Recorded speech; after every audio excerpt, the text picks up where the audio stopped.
Welcome back to HQ Spotlight. Haley Sutton tapping in for Tommy Tran, and we're picking up the conversation with the NFL. The season inching closer and closer with training camps officially kicking off later this month. And we're looking at the AFC East, once again expected to be dominated by the Buffalo Bills, but the rest of the division kind of proving to be a toss-up here. A few unanswered questions left before we kick off the new season. So why don't we discuss some of those questions? And to do so, we welcome in former Jets defensive lineman Douzable and our NFL analyst Tyler Sullivan, tapping in to break down some of those expectations in the East. Guys, we're going to pick up the conversation with the Bills, who, as we know, have had a lot of fun with Josh Allen behind center. But it's where the postseason gets a little tricky, Lige. That's always the question. Can they take the next step in the postseason? What questions are you asking when it comes to Buffalo?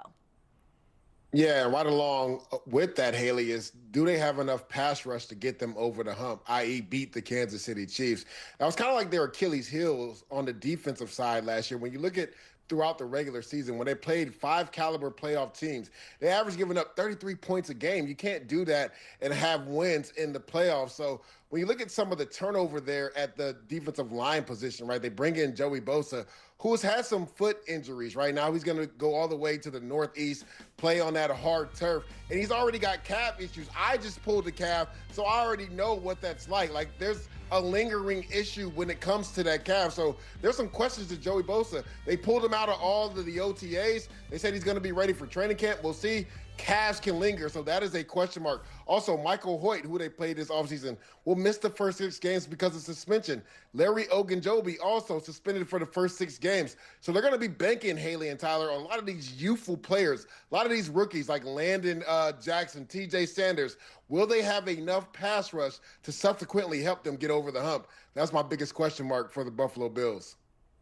Yeah, it's a great question. It's the same one that I have, too. How are they going to perform defensively? Of course, we know that Josh Allen, he's the MVP of the NFL. They'll be able to carry things on offense because of his presence alone.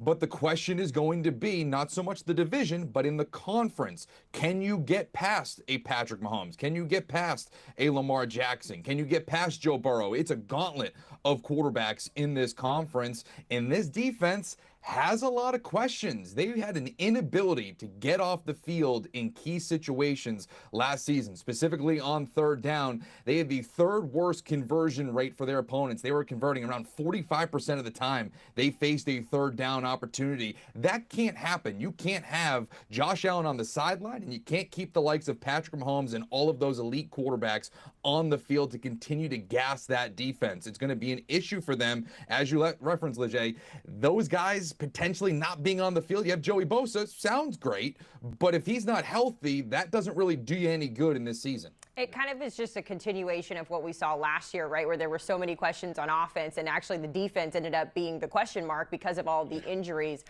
Lige, something I think that is interesting, and I kind of want to go back to the postseason here when it comes to the Bills. We really don't have to wait very long to see what they're made of. Week 1, they get to take on the Ravens in an exciting rematch there. But when you think about the Bills as a whole here, I know success is defined by winning a Super Bowl, but is that the only parameter that we're looking at when it comes to Buffalo in this current regime where, you know, we've seen Josh Allen, we've seen what this team can do, and yet they still can't get to the Super Bowl? 100%, Haley. When you look at this team, and they've been to the AFC Championship game a couple of times, they just have not been able to get over the hump. If you don't want to be likened to your predecessors when I talk about the early 90s Bills, then this team has to get over the hump. And with Josh Allen there, they always have an opportunity to do that. Now, the biggest question, again, to me and Tyler's point, is what are they going to do on defense, right? Do they have the subsequent pass rushers to get them over the hump? Because we saw what really ailed the Kansas City Chiefs was that defensive front from the Philadelphia Eagles. So it's going to be banking on a lot of these young guys like we talked about, the TJ Sanders, the Landon Jacksons, the Russos, who they just paid, Gregory Rousseau. Those guys have to step up to the plate and become dominant players for them to get over the top. Josh Allen can only carry you so much. Even some of those teams that we saw Patrick Mahomes at the end win games, it was a team effort. So the defense has to come along for them to eventually get over the hump. They say defense wins championships for a reason. We will see the Bills report to training camp on the 23rd of July. We do have their schedule. Want to take a peek at it before we move on to our next topic in the AFC East. I mentioned the Ravens there. That's how they open the season. We do get to see Josh Allen versus Patrick Mahomes week 9. We also have the bye week 7. So a lot of questions about the Bills all surrounding their defense. Guys, speaking of questions, let's go to Miami, where I feel like there's so many. The game plan right now just feels very unclear. It's almost like they're forcing a rebuild in South Florida, but they have been making moves. The most recent, of course, coming by them signing Darren Waller, bringing him out of retirement after trading away Jonnu Smith, the team who led the team in receiving touchdowns last year. So, Tyler, I clearly have a lot of questions I want to ask, but I'll defer to you here. What's your big question when it comes to Miami? Yeah, there's a lot of questions with the Miami Dolphins because it does feel like they're kind of facing an identity crisis right now. They don't really know what they want to be. Are they a rebuilding team or are they a team that's trying to contend in 2025? And you referenced some player movement, but not the big one. Jalen Ramsey going to Pittsburgh. Who is going to replace him in the secondary? Of course, they got Minka Fitzpatrick back, but he's a safety that's going to be added to that secondary. I'm looking at the cornerback spots, and you look outside of Jalen Ramsey on that depth chart, even when we were talking about trade rumors considering him, there's not a lot there. Storm Duck, Kader Kohu, Cam Smith, Artie Burns, Jason Marshall Jr., those are either guys who have allowed passer ratings of around 100, have been injured, or are rookies. So to me, there's a lot of inexperience there in that secondary for the Miami Dolphins in a division where we just talked about it. They have the MVP in Josh Allen, an ascending player in Drake May. Even Justin Fields, we'll see how he develops in New York as a passer. That alone provides a lot of problems for them, and it puts even more pressure on an offense led by Mike McDaniels and Tua Tagovailoa. Yeah, and we know that too, they are so good, Tua and Mike McDaniel, when they're both healthy and both operating on all cylinders. But we've really had a small sample size when it comes to that duo. And Lige, when you think about the Dolphins and Mike McDaniel and what he's tried to push down in South Florida, it's that culture, right? He wants this team to sort of rally around a culture. But, I mean, we're staring at 25 years of a drought without a playoff win in Miami. You got to start thinking maybe that seat's getting a little bit warm for McDaniel and the culture maybe isn't where it needs to be. Yeah, exactly. Hey, I'm not even going to talk X's and O's and schematic. To me has the Dolphins culture finally changed? That's the biggest question, because anytime somebody brings up accountability and toughness, it doesn't bode well for success. And there was real question marks about accountability with some of their star players. Tyler talked about it. They traded away Jonnu Smith, Jalen Ramsey. Supposedly there's some accountability issues with Tyreek Hill. When you have your star players with accountability issues, it doesn't bode well for the locker room or success. And then the one thing a player never wants to hear is you call them soft or not tough.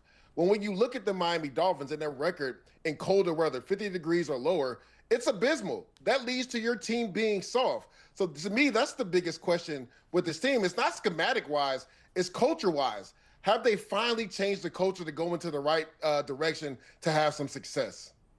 It's interesting, too, because I go back to that playoff game in Kansas City where it was sub-zero temperatures and all the guys were shirtless, and yet the toughness still wasn't there in that specific incident. So it's interesting to see. Tyler, before we move on, I do want to take a look at the Dolphins' schedule here. We'll kind of get a sense of what the division looks like through those first 4 weeks of the season, because after they travel to Indianapolis, the Dolphins get the Patriots, the Bills, and the Jets through the first 4 weeks of the season here. How important is it for Miami, just in those first 4 weeks, especially with 2 primetime games, Tyler, is it to set the tone so we can sort of shift aside those culture questions that we're talking about right now? It cannot be overstated how important that first month or so is for the Miami Dolphins, simply for the fact of you look at what the rest of that schedule looks like. You go into week 8 even, and there's a potential there for the start of a losing streak. You go on the road to the Atlanta Falcons, who we think is going to be better now with Michael Penix, and then it's the Ravens, the Bills, the Commanders, all before your bye week. That doesn't seem to me like you're going to be favored at all. And even at the tail end of the season, you have to go to Pittsburgh. You have to go to New England. As we were just talking about, this team hasn't shown that it can win in cold weather environments. So when you talk about that first month or so, it's important that they get above 500 because that road ahead really sets them up for some losses, and you have to kind of bank those wins early if you want to have any sort of shot of reaching the postseason. All right, we'll keep our eye on Miami. We'll see if they make any more crazy moves. It has been a crazy stretch for sure. Lee J, let's talk about your Jets, because the last time we spoke about the Jets, you mentioned how impressed you were with Aaron Glenn and how he's kind of moved in silence this offseason, but I kind of feel like it only matters if it yields results in 2025. So what are the questions that you're asking of your former team? Yeah, the biggest question, has Justin Fields finally solved the quarterback issue for my New York Jets? Haley, going back to 2020, you know there's been 6 different starting quarterbacks for the New York Jets. 6 different players have started for the New York Jets at the most pivotal position in the NFL, at the quarterback position. Justin Fields has a real opportunity to cement himself as the franchise guy for the New York Jets. We saw him last year in the first 6 games go 4-2 with the Pittsburgh Steelers, then ultimately get benched because Mike Tomlin felt that they could get more out of the passing offense. And when you look at the numbers, Justin Fields in that offense was only averaging around 20 points per game. Well, now you got him with Garrett Wilson, a guy he's very familiar with, going back to his days with college. They're going to already have some synchronicity right there between those two, because they played in college football. He's a guy that's going to be determined to show that he can be the guy going forward. So that's my biggest question for not only Justin Fields, but for the New York Jets. Have they finally solved their quarterback woes? Because, again, going back to 2020, 6 different starting quarterbacks, you can't have that and have sustained success.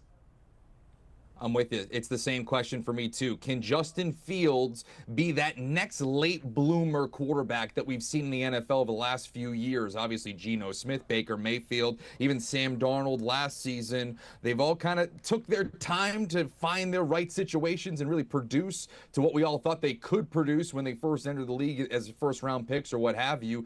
I wonder if Justin Fields has finally found that spot with the New York Jets. I absolutely love the dice roll that the Jets made with him this offseason. You're paying him around $20 million a season over the next 2 seasons to see if he's the guy. You're not really overextending yourself financially, and there's a lot of untapped potential there. Obviously, we saw what he's able to do as a runner as the quarterback position, and there's been some flashes as a passer. The thing that I think is somewhat underrated, though, with Justin Fields going to the New York Jets is the presence of Aaron Glenn. You got to remember where he's coming from as the defensive coordinator for the Detroit Lions, who he game planned against Justin Fields when he was the quarterback of the Chicago Bears. If Aaron Glenn thought that he stunk game planning against him during his days with the Bears, they would not be signing him. But if they saw flashes of potential there, I can totally see him giving that stamp of approval, and that's why he's there with the New York Jets. Maybe a little writing on the wall there that we all missed